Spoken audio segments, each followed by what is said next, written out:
2.500 a 4.000 gramos. Cuando está por debajo de los 2.500, hablamos de peso bajo para la gestacional. Cuando está entre 2.500 a 4, que sería dentro del percentil, que está entre 90 y 10, estamos hablando de peso adecuado para la gestacional. Y cuando está superior a los 4.000, hablamos de peso elevado, otros lo llaman grande para la gestacional, o también llamado macrosómico, ¿ok? Entonces, cuando nace un bebé, yo lo debo llamar con darle como caso el diagnóstico inicial como recién nacido a término con peso adecuado para la gestacional, o bien será un recién nacido pretérmino con peso adecuado o peso bajo, ¿no? Para la gestacional, ¿sí? Entonces siempre se lo deben nombrar así al recién nacido, ¿ok? Sería su primer diagnóstico. ¿Qué es importante cuando ustedes van a ir a atender a un recién nacido? ¿Qué creen que es importante recolectar antes que nazca? Estamos hablando, ¿no? ¿Qué información es importante recolectar para saber que todo esté bien? A ver, ¿qué información cree usted que le interesa como médico, pediatra, o sea, usted va a ir a atender recién nacido? ¿Qué información le sería útil? ¿O qué factores cree que puedan influir, factores maternos puedan influir, o propios que recién nacido podrían influir en el nacimiento? ¿Tal vez es patológicos? Cualquier, a ver, espérate. Eso es normal. Pero ¿qué le va a favorecer? ¿Le va a perjudicar? ¿Qué le va a hacer el peso? Entonces, si la madre tuviera anemia, eso dificultaría al bebé. Ah, la anemia, no el peso. Claro, Anemia. si la madre tuviera anemia. Porque, ojo, que el peso no es sinónimo de anemia. Entonces, si tuviera anemia, en este caso también le daría un sufrimiento fetal al bebé. Puede ser, pero no es directamente, digamos. Pero ya, tener anemia se le considera como un factor. Ya, a ver acá. Bueno, sería también como antecedentes patológicos de la madre. ¿Cuál? Hipertensión, diabetes. Hipertensión, no, Antecedentes hipertensión. familiares, como un ejemplo de cómo fue la madre concebida, si tuvo problemas, también podría decirnos que también ella podría tener ese tipo de problemas. No lo he entendido en su O parte que sea, había consumido. digamos, si la madre ha tenido dificultades en el momento del parto, Ella. la madre de la madre. No tanto. En todo caso, si la madre ha tenido otros bebés que han tenido problemas, por ejemplo, si ya la madre se embarazó antes, tuvo un aborto o una amenaza de parto, ahí sí, ya, ahí sí. Entonces, pero sí, la hipertensión, la preeclampsia, ¿qué más? Diabetes, ¿qué más? HIV, sífilis, Enfermedades de efecto contagioso, o sea, VIH, toxoplasmosis, citomegalovirus, sífilis, ¿qué más? ¿Qué más? ¿Qué otro factor puede influir en la madre? Ya dijeron edad. La edad, no dijeron. La edad, si es una multípara, añosa. O si por ahí es una primípara, pero es ya adolescente. Padre, ¿qué más? ¿Qué otro factor de riesgo podríamos considerar? Allá atrás. También puede ser, bueno, de la madre como tal, pero como factores socioeconómicos. Pues sí, de alguna forma influye, ¿no? Tal vez mamás que no están educadas, no van a saber cómo afrontar la situación, puede ser. A ver. Uso de sustancias. Tipo de sangre, por favor, si es una incompatibilidad grupo, o peor aún si es ARDH, el factor, ¿no? Más aún si es segundo embarazo, es un tema que lo vamos a tocar. ¿Qué más?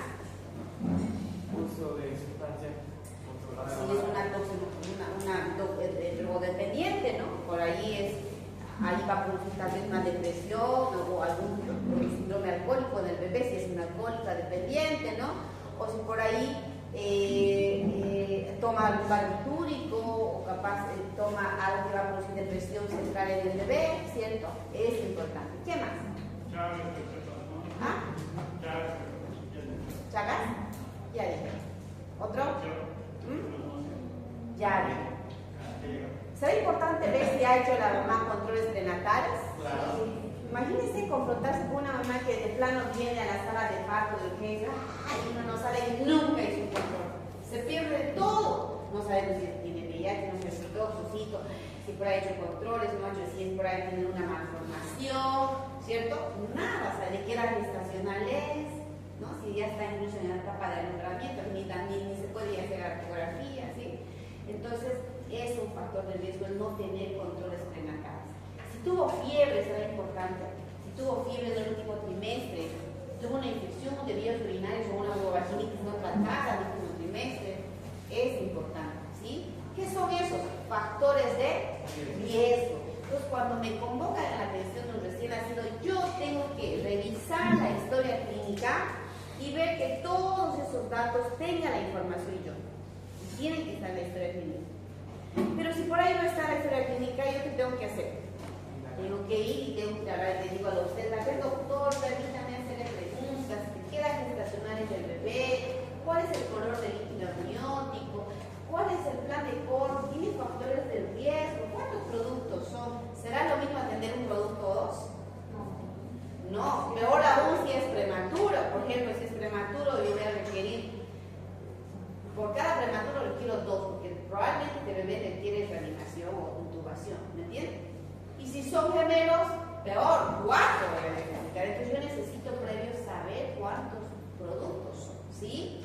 Entonces hay que saber la historia clínica y no conformarse, sino ir a hablar con el obstetra, ¿ya? Para recabar la información.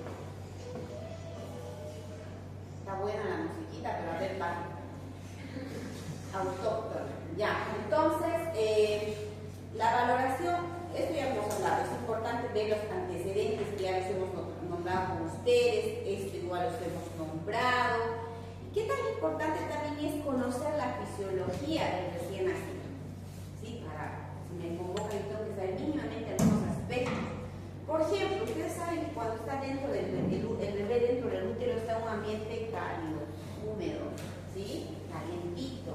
Pero cuando nace afuera, frío, seco, ¿sí? Entonces, esto puede, si yo no tomo en cuenta ese cambio que sufre el bebé, y no tomo el recaudo de calentarlo bien al bebé, o evitar que se enfríe, puede sufrir el bebé y descompensarse, ¿ok? Tengo que saber eso. Entonces, cuando pasa de este ambiente cálido, oscuro y acogedor a un ambiente frío iluminado, incluso se van a liberar algunas catecolaminas importantes para la adaptación a la vida extrauterina. Ustedes saben que en la etapa intrauterina, en el pulmón no está aire, que está líquido.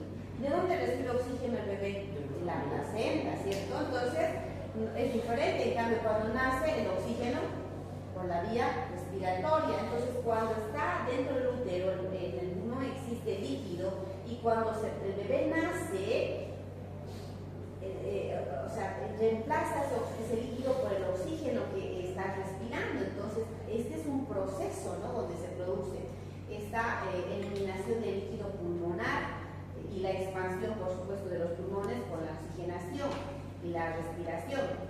Existe una liberación de surfactante a nivel alveolar, incluso una movilización de nutrientes para su oxidación. Y el bebé también sufre un fenómeno de termorregulación propia de los recién nacidos, que es la liberación, en todo caso, la lipólisis de la grasa parda, que va a generar calor. La grasa parda es una grasa que es exclusiva de los recién nacidos, que está a este nivel del pecho, del tórax, de la columnita y la parte posterior del cuellito, y en la parte glútea, que hace que de alguna forma regule la temperatura del bebé. Y por supuesto va a haber una regulación del flujo sanguíneo a órganos vitales. Entonces, existe una expansión pulmonar donde se van a requerir grandes presiones intratorácicas negativas seguidas de llanto del recién nacido, que va a provocar un aumento de la presión de oxígeno. El pinzamiento del cordón umbilical con elevación de la presión arterial y estimulación del sistema simpático. Entonces son esos eventos que se producen en este proceso de la circulación fetal a la circulación neonatal cuando ya respira, que lo vamos a nombrar acá. Por ejemplo, en la vena umbilical, que conocemos, la vena que está ahí, ¿cuántas venas tiene el bebé, el feto? 2. Y normalmente, ¿cómo es? ¿Cómo arteria una vena? O sea, no. ¿Cómo recibe de dónde viene el del feto? ¿Qué es que lo circula? ¿Qué circula en la vena? Sangre oxigenada.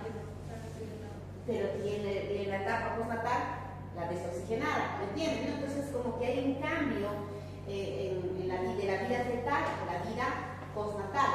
Por ejemplo, en la vida función prenatal, la vena umbilical lleva sangre oxigenada desde la placenta al hígado y corazón, ¿cierto? En la etapa prenatal. Pero en la postnatal esta se va a obliterar y se convierte en ligamento redondo. El conducto arterioso, o venoso en todo caso, que lleva sangre oxigenada de la vena umbilical a la vena cava inferior, se oblitera también y se convierte en ligamento venoso. Mire, muchos de algunos conductos o venas se van a obliterar. La vena cava inferior, que lleva sangre oxigenada de la vena umbilical y del conducto venoso y sangre mixta que procede del cuerpo y del hígado, esta solo transporta, en la postnatal solo transporta sangre desoxigenada procedente del cuerpo.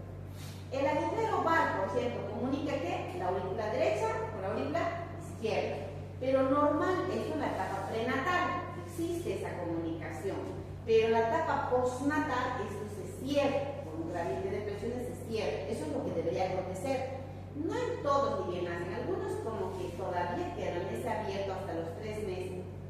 Y ahí, por eso que algunos bebés tienen lo que se llama un soplito, ¿no? Un soplito llamamos tronco funcional o fisiológico porque todavía está un poco abierto, que sí requiere valoración posterior al bebé, hasta que esto veamos que sea cerrado, ¿no? Pero normalmente pasa. Las arterias pulmonares ya llevan sangre mixta hacia los pulmones en la etapa prenatal y en la postnatal desoxigenada hacia los pulmones. El conducto arterioso deriva sangre mixta de la arteria pulmonar a la aorta y en la postnatal generalmente se ocluye a los 4 meses convirtiéndose en ligamento arterioso. La aorta, que recibe sangre mixta del corazón y de la arteria pulmonar, esta en la etapa postnatal transporta la sangre oxigenada que sale del ventrículo izquierdo. Las arterias umbilicales llevan sangre oxigenada y también desoxigenada a la placenta, pero en la postnatal se obliteran convirtiéndose en los ligamentos vesicales de la pared abdominal interior. Estos son todos los eventos, digamos, anatómicos y fisiológicos que se producen en esa transición de la etapa prenatal a la postnatal, ¿ya? Vamos a conocer acá, por ejemplo,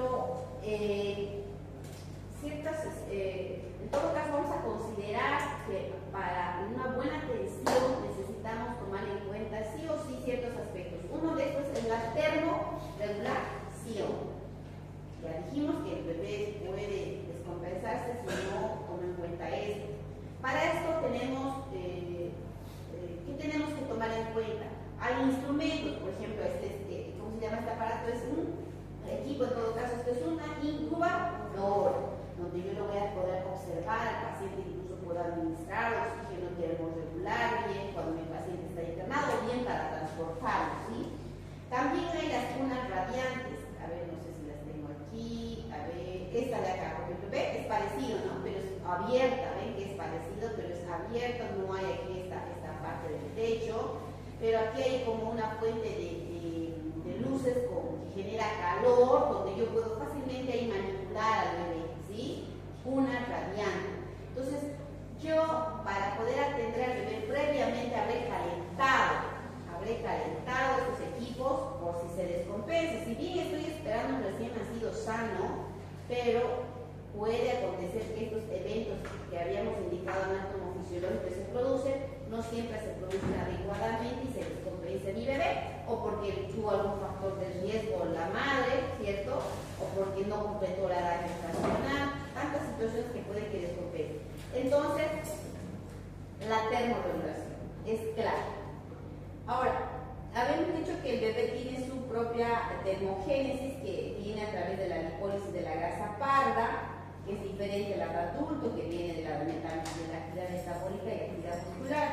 Pero este bebé, gracias a su grasa parda, termorregula más o menos por encima de 36 grados. ¿Por qué es importante tomar en cuenta esto? Porque el bebé cuando nace puede perder fácilmente el calor por diferentes mecanismos, por ejemplo, por convección. Cuando la temperatura del ambiente está fría y sale del quirófano, de la sala de parto al ambiente, si está frío, va a perder calor. ¿Cuánto tiene que estar el ambiente? Entre 24 a 26 grados centígrados. Por evaporación, por pérdidas percutables de agua. Ustedes saben que nace mojadito el bebé, y si no le seco bien con pañitos calientes, se va a perder mucho calor. Incluso por eso a los bebés, incluso más aún los prematuros, se les pone hasta bolsitas, ¿no? Para que no pierdan calor. La radiación por transferencia de calor desde la piel del recién nacido a una pared fría. ¿Qué tal si la incubadora está bien fría? Entonces todas las paredes van a una radiación no fría, ¿no? Se va a perder. Conducción por contacto, si los pañitos, porque están fríos, va a enfriar, ¿no? Entonces, por eso es importante, y les prácticas decía, ¿quiénes han estado en la práctica de han visto que habíamos citado algunos elementos? ¿Qué dijimos? El aire. ¿Qué más dijimos? La incubadora. ¿Qué más dijimos? La cuna radiante. ¿Qué dijimos? Los campos, la ropa. Todo eso ayuda a la termorregulación. Incluso el contacto piel con piel. Cuando le pongo al bebé sobre el abdomen de la madre cuando nace, eso va a ayudar a la termorregular. ¿Ya? También es importante conocer ciertos aspectos del bebé, ciertas características, ¿no? Para saber si el bebé está bien o no. Por ejemplo, la frecuencia cardíaca. Oscila entre 120, aquí es 130, 140 como término medio, pero entre 120 hasta 160 incluso puede estar aceptarse, ¿ya? La frecuencia respiratoria oscila entre 30 a 40, pero hasta 60 incluso podríamos usar, porque incluso hablamos de taquipnea transitoria del recién nacido cuando esta oscila más de 60, ¿ok? También es importante ver que, por ejemplo, en toda atención del recién nacido vamos a ver que se hace la permeabilidad de las vías. ¿Por qué? Porque cuando nace el bebé, muchas veces nosotros no nos percatamos, existe mucha salivación y toma y vomita, y muchas veces es porque hay ciertas obstrucciones de las vías. Puede ser en este caso de la vía esofágica, ¿no? Que no esté habiendo un vaso, entonces el bebé va a vomitar, va a tener cerebral, que es la atresia esofágica. O bien por el anito, hay el ano perforado. ¿Por qué? Porque no hay paso, hay una membrana ahí. Y entonces el bebé va a comer, se va a echar el abdomen, y no va a poder botar gases y por último hasta va a vomitar porque hay un ano perforado. Y eso es importante entonces conocer y hacer estas valoraciones. También es importante conocer que las deposiciones del bebé, las primeras deposiciones se llaman meconio. Usualmente estas se eliminan entre las 24 y 48 horas. ¿Por qué es importante conocer esto? Para informar a las mamás. Que las mamás a veces dicen que 2 horas ahora no he hecho caquita y esta mañana ya nació y que porque no está haciendo, ¿no? Entonces hay ese tiempo de espera, ¿ya? Y la primera misión ocurre también dentro de las 24 horas. Entonces, es necesario también, aparte de los conocimientos de las pasos, de la atención del recién nacido, primero, ante todo, saber qué material necesito. Yo se los he nombrado de manera un poquito más didáctica cuando pasamos clases, ¿sí? Nos habíamos dividido como materiales para termorregulación, materiales para la aspiración, materiales para la ventilación, todo lo que es para la oxigenación y para lo que es la medicación. Entonces ahí como que bien divididos que lo vamos a conocer en las prácticas.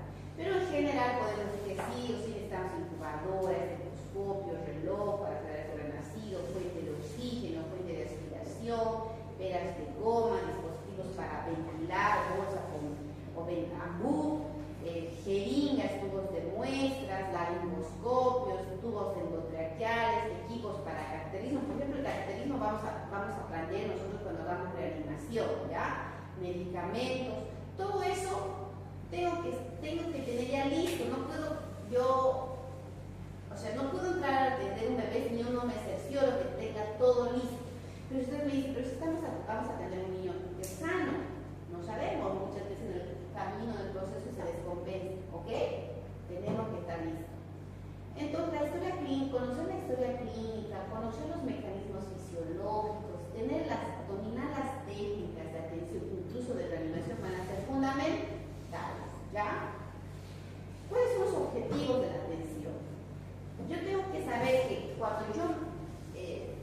nace un bebé, trataré de interferir lo menos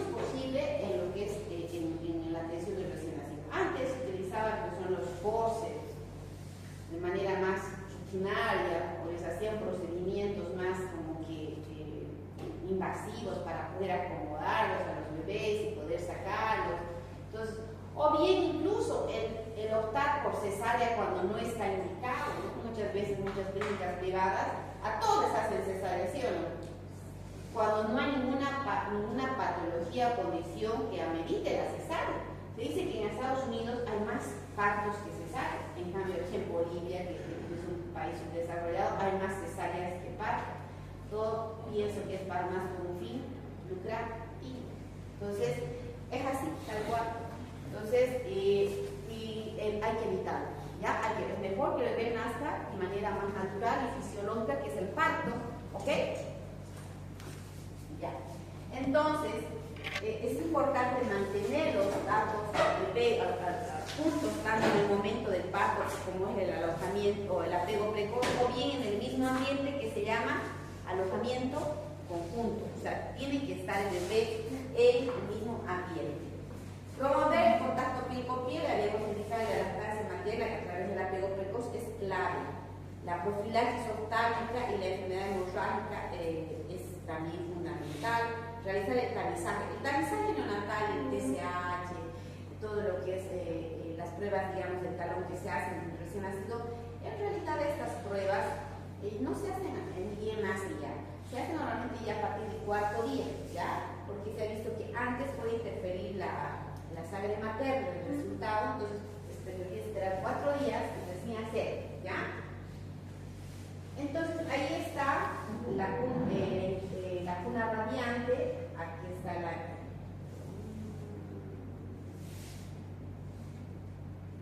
la cuna radiante, la incubadora, y aquí está todo el material, incluso que faltan unos campos estériles.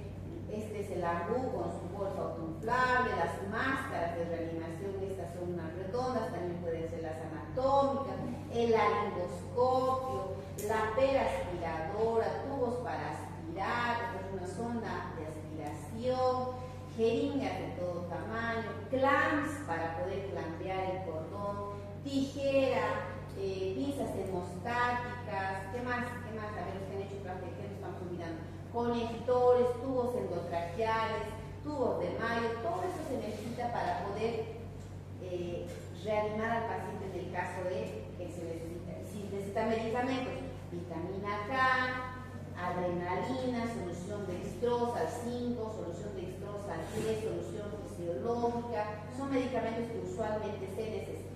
¿Ya? Mire, esto es lo que se lograría, lo que se quisiera lograr, ¿no? En la atención de un recién nacido. Que un bebé nace y se lo ponga al pecho o al regazo de la madre para que se complete lo que es la lactancia materna, ¿sí? En la primera hora, el apego precoz, ¿ya?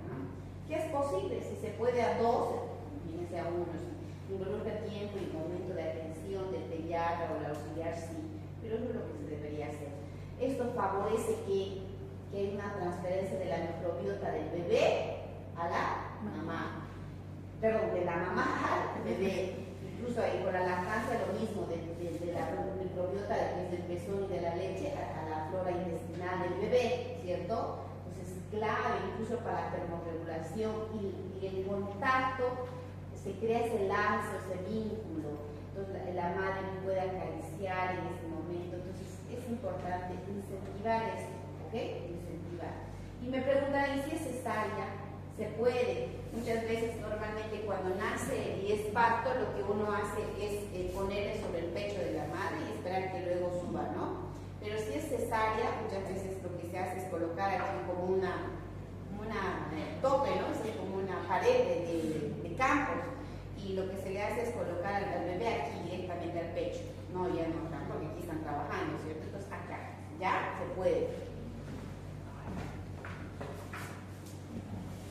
Entonces, antes de que nazca el bebé, es importante informar a la mamá de los beneficios que tiene la lactancia, el apego precoz, como les había explicado ya, tomar en cuenta la temperatura de la sala, porque es un momento muy bonito, íntimo, tiene que ser un ambiente tranquilo, que haya un menor número de profesionales, que mejor que el papá o el esposo esté ahí, ¿no? Para poder tener seguridad, la mamá, que todo está... el material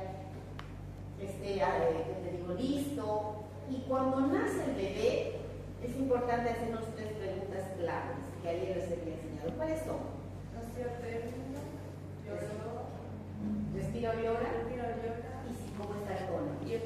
Esas tres preguntas me ayudan para ver si yo puedo hacer lo que quiero, que hemos visto en la foto, ese contacto piel con piel. Porque si está atento, está respirando y llorando, tiene un buen tono, entonces tranquilamente lo puedo poner allí. Pero si por ahí no, ¿dónde lo voy a llevar? A una cuna radiante. ¿Para qué? Porque ahí voy a proceder a lo que es la reanimación. ¿Ok? Entonces, secarlo va a ser importante, cambiar paños.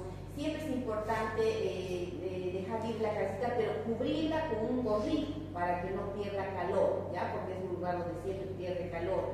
Incluso se dice que debo secar todo el cuerpito menos las manitos. ¿Por qué? Porque en las manitos húmedas le ayudan a desplazarse y él tiene ese olor a líquido amniótico que es semejante al olor que genera el líquido que normalmente el calostro genera alrededor de lo que es el pezón, la producción de las glándulas que tiene la mama. Va a generar ese olorcito y entonces el bebé va a poder arrastrarse, ¿ya? Hasta llegar ahí. Entonces es importante que el apego precoz, para que haya ese contacto incluso visual entre la madre y él. Entonces estos son los pasos que ya nosotros los vamos a conocer en la práctica, pero si los veo de manera un poquito más, qué sé yo, directa, capaz tomar recién nacido, secarlo, calentarlo. Cuando lo retiramos y secamos, muchas veces los bebés tienen un humus, que es como una grasita, ¿han visto? Y antes lo que hacían era bañarlos, pero ahora se ha visto que no es, en realidad no se debería ya bañar de rutina al bebé, porque eso puede perjudicar la termorregulación, ¿ya? No es necesario sacar eso. Aspirar secreciones, estimulación táctil si es posible, se desecha siempre el material húmedo y se realiza el ABRA. ¿Qué es el ABRA, jóvenes? Apariencia, pulso, gesto, actividad. Ya, el ABRA en realidad es una valoración de ciertos aspectos del recién nacido que me van a dar idea o forma de cómo está la vitalidad del recién nacido y cómo se está adaptando al proceso de parto cesárea al minuto y cómo se está adaptando al entorno o medio ambiente a los 5 minutos. ¿Ok? Y toma en cuenta el mnemotécnico ABRA: apariencia, pulso, gestos, actividad y respiración. Pero también pueden ustedes encontrar como FETIC, que es pulso, frecuencia cardíaca, apariencia es color, o sea, apariencia, color, pulso, frecuencia cardíaca, gesticulación se refiere a la irritabilidad y por consecuencia la gesticulación que realiza el bebé, la actividad se refiere al tono y la respiración al esfuerzo respiratorio. Y estos aspectos se valoran por un puntaje de 0, 1 y 2. 0 si está ausente la frecuencia cardíaca, 1 si está menos de 100 la frecuencia cardíaca y 2 si está más de 100. Esfuerzo respiratorio ausente, 0 o irregular o débil, 1 y regular o llanto, no, si está 2. Tono flácido, 0. Flexión de ciertas extremidades parcialmente flexionadas, 1, y cuando tiene movimientos de los manitos, movimientos activos, 2. Irritabilidad reflejo se refiere que cuando yo si le estimulo al momento de aspirar, ¿no? Y el bebé se irrita, hace muecas, gesticula, si no hace ninguna respuesta, 0, si algo de muecas hace 1, y si es que hace muchas muecas, se irrita y llora, o hace reflejo de tos o estornudo, 2. Color de la piel mucosa, si está pálido o cianótico generalizado, 0. Pero si está rosadito, pero la parte distal de manitos está cianótica, 1. Pero si totalmente está rosadito, hasta los piecitos está rosadito, 2. Entonces, este ABRA se va a medir como de 8 a 10, que no necesita ninguna asistencia. De 4 a 7 sí amerita asistencia, probablemente le haga lo que es nuevamente aspirar, secar, estimular, o tal vez ventilación a presión positiva. Y si es menor a 4, pues ahí ya la ventilación seguramente hay intubación, medicación, ¿no? Porque ya me está indicando que este bebé no está bien, ¿ok? El ABRA. Entonces, vamos a volver acá. Me estoy pasando. Entonces, vamos a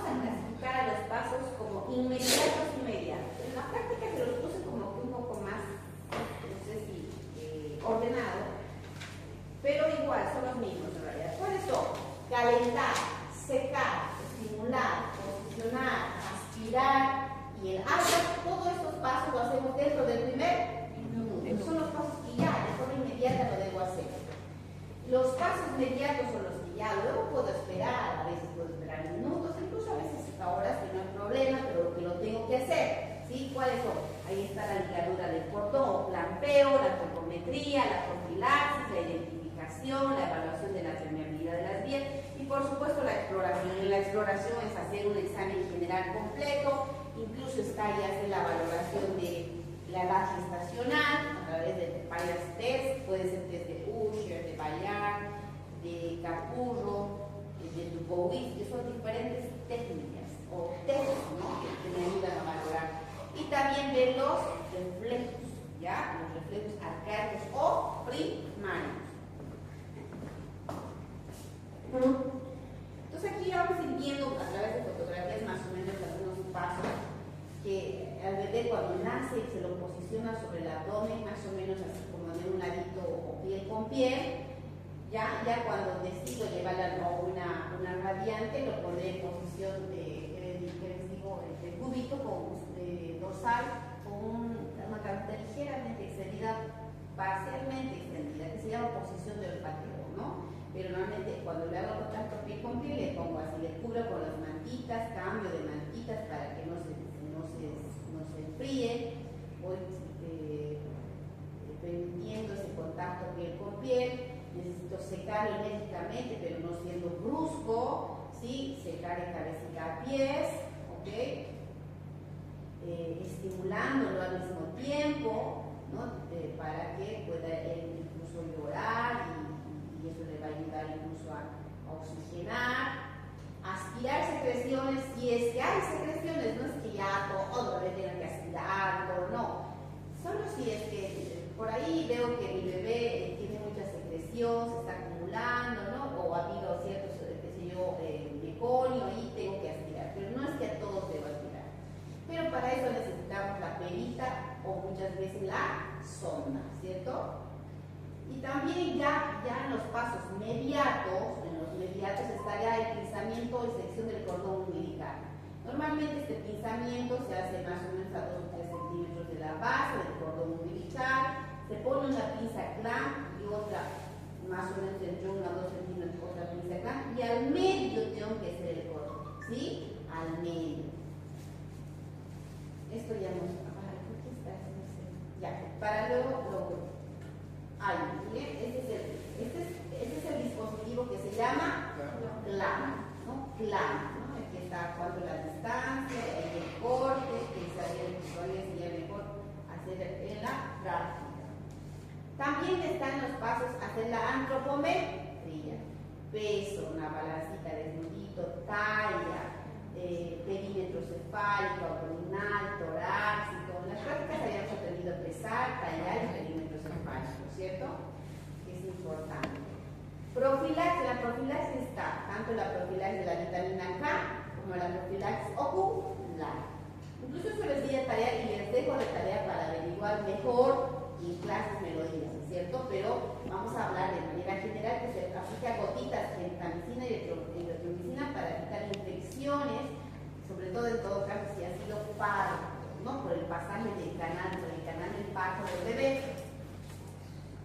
Y la vitamina K, por supuesto, para prevenir la enfermedad hemorrágica de recién nacidos. Se les dejo como tarea en las prácticas que vamos a enseñar de por qué factores les falta a recién nacidos, por qué tengo que administrar la vitamina K, que usualmente es 1 miligramo que debo aplicar, ¿ok? Hay variaciones si son prematuros, de otra dosis, pero en general es un término 1 miligramo.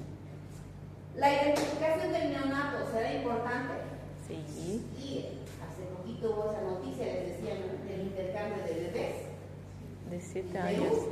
De 6 o 7 años se los habían cambiado a bebés y después ordenó que vuelvan a sus mamás. Por Dios, debe ser un choque terrible, ¿no? Por un error del personal de salud de no identificar. Imagínense el daño que han producido a los bebés y a las madres. Entonces hay que anotar todo. Ni bien nace la auxiliar, tiene que saber anotar estas de acá se llaman los brazaletes de identificación, donde tiene que traer la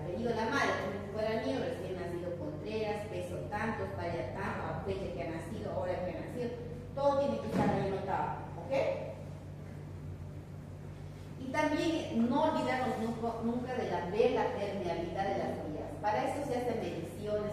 Normalmente puedo ver la permeabilidad de las cuanas, metiendo una zona entre 1 a 2 centímetros en ambas cuanas, descargo 3 electroanas, hago una medición de la punta de la nariz al lóbulo de la oreja y del lóbulo de la oreja a la plexicoide para descartar atresia, eso baja en una zona. Eso en práctica lo vamos a enseñar mejor, ¿ya? Y la misma zona podemos meter por el anito, como está acá, para descartar ano imperforado, ¿ok? Presten atención, por favor, atrás. Por último, el examen físico. Hay que hacer un examen físico general, de cabecita a pies, no dejando. ¿Cuántas veces ha habido bebés que al segundo día, tercer día, se dieron cuenta que tiene un dedito de más o le faltó un dedito?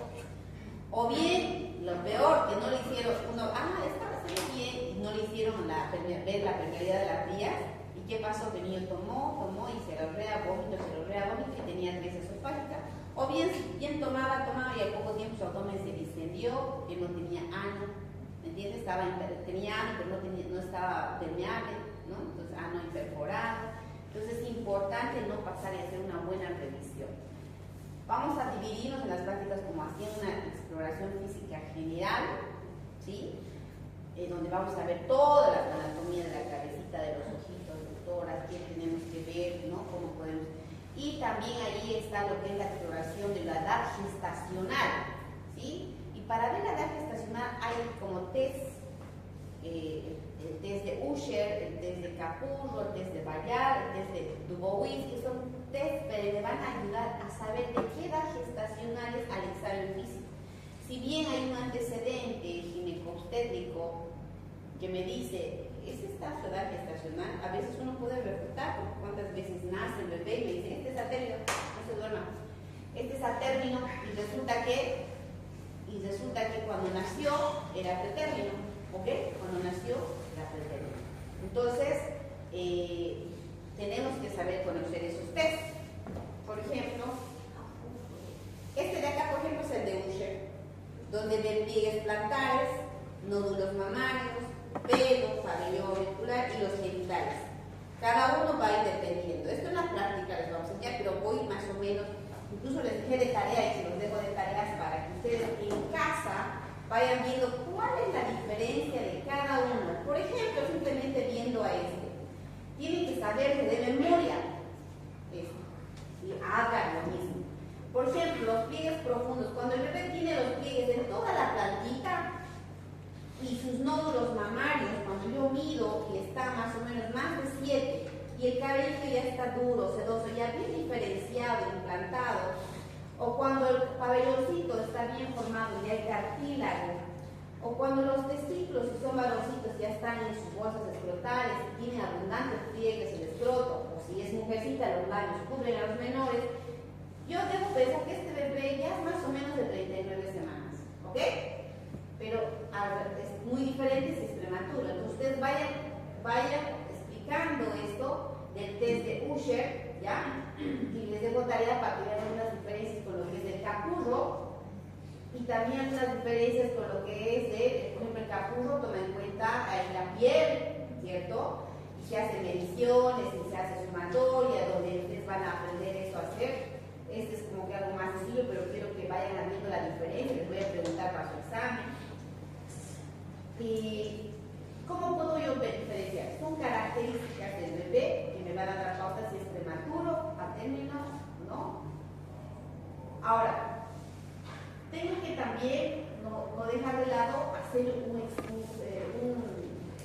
una hemoclasificación. ¿Qué grupo es? Y no solamente qué grupo, sino también yo quiero ahí, de hecho, aprovechar a tomar muestra para algunos exámenes. Por ejemplo, puedo tomar, si está haciendo esta forma, si es stroke para Chagas, si por ahí no le hicieron ni antitraerle para sífilis, grupo sanguíneo factor para VIH, todo eso puedo yo hacer a través de tomando una muestra de sangre con una genética del cordón umbilical. ¿Okay? Ahora, acerca de otros exámenes que son las pruebas del taloncito, en realidad eso se hace a partir del cuarto día, no ni bien nace. Ahora, la valoración del Silverman lo vamos a dejar cuando hagamos reanimación. Ahí sí vamos a conocer la escala de Ziller. Este bebé ahorita vamos a ver todo lo que está sano, cuando está sano. Eso, creo que este es un video. Toda actividad En realidad, o directamente esto lo vamos a aprender más en práctica. Ustedes saben ya hiperostático, vitamina K. El audio. Otros materiales que necesitamos son las frías de goma, mesa de reanimación, incubadora. Es muy chillante. Estos son los tubos de ensayo, los identificadores, los clamps, la sonda. Ahí está una sonda nasogástrica, la que tenemos es una sonda. Les mostré la sonda de aspiración que varía un poquito, que tiene ahí.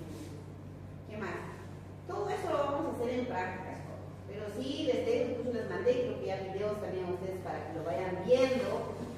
Van a ver ciertas diferencias entre un video a otro. Ustedes van a ver que uno, qué sé yo, lo seca o lo pesa antes, otro lo hace un clampeo después.